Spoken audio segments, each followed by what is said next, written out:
ಅಪ್ಪ ಅವ ಜಗಳ ಅವ್ನು ಹೊಡಕ್ ಕುಂತಿದ್ದಾರೆ. ನಮಗೆ ನ್ಯಾಯ ಬೇಕು ಸರ, ನಮ್ಗೆ ಆಸ್ತಿ ಹೊಲ ಏನು ಬೇಡ, ನಮ್ದು ಎಷ್ಟ ಬೇಕ್ರಿ.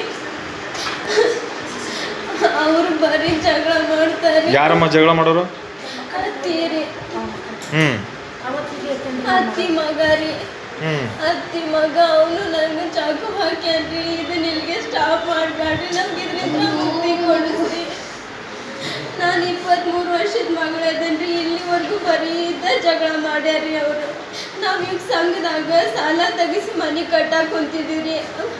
ಮನೆ ಕಟ್ಟೇವ್ರಿ, ಅರ್ಧ ಕಟ್ಟಿವಿ. ಈಗ ಅರ್ಧ ಕಟ್ಟಿದ ಗಾಡಿ ಬೀಳಿಸಂಗೆ ಜಾಗ ಬೇಕಂತ್ರಿ. ಅದ್ರ ಸಂಬಂಧ ನಾವು ಅಪ್ಪಾಜಿಗೆ ಹೊಡ್ಯಾಕೆ ಹೋದ್ರಿ. ನಾನು ಬಿಡ್ಸಕ್ಕೆ ಹೋಗಿದ್ರಿ, ಅವ್ನಿಗೇನು ಮಾಡೇ ಇಲ್ರಿ. ನನ್ಗೇನು ತಗೊಂಡು ಹಾಕಿದ್ನ ಗೊತ್ತಿಲ್ರಿ. ಹಿಂದ್ಗಡೆಯಿಂದ ಹಾಕಿದ್ರೆ ನನ್ಗೆ ಗೊತ್ತಿಲ್ರಿ. ನಾನು ಕೆಲ್ಸಕ್ಕೆ ಹೋಗಿ ಅದ ಜಸ್ಟ್ ಹಂಗ ಬ್ಯಾಗ್ ಇಟ್ಟು ಹೊರಗೆ ಹೋಗಿ. ನಿಮ್ಮ ಮೇಲೆ ಹಲ್ಲೆ ಮಾಡಿದ್ರೆ ಹೆಸರೇನು? ಗಂಗಾಧರ ಇಂಗುಳ್ಗುಂದಿ ಅಂತಾರೆ. ಸರಿ, ಇಲ್ಲಿಗೆ ಸ್ಟಾಪ್ ಮಾಡಬೇಡ್ರಿ. ಇದ್ರ ಬಗ್ಗೆ ನೀವು ಮುಂದೆ ಹೋಗ್ಬೇಕ್ರಿ.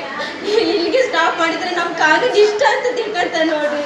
ನಾನು ಕಾನೂನು ಬಗ್ಗೆ ನಮ್ಮ ಕೆಟ್ಟದಾಗ ಬೈಬೇಕಾಕತ್ರಿ.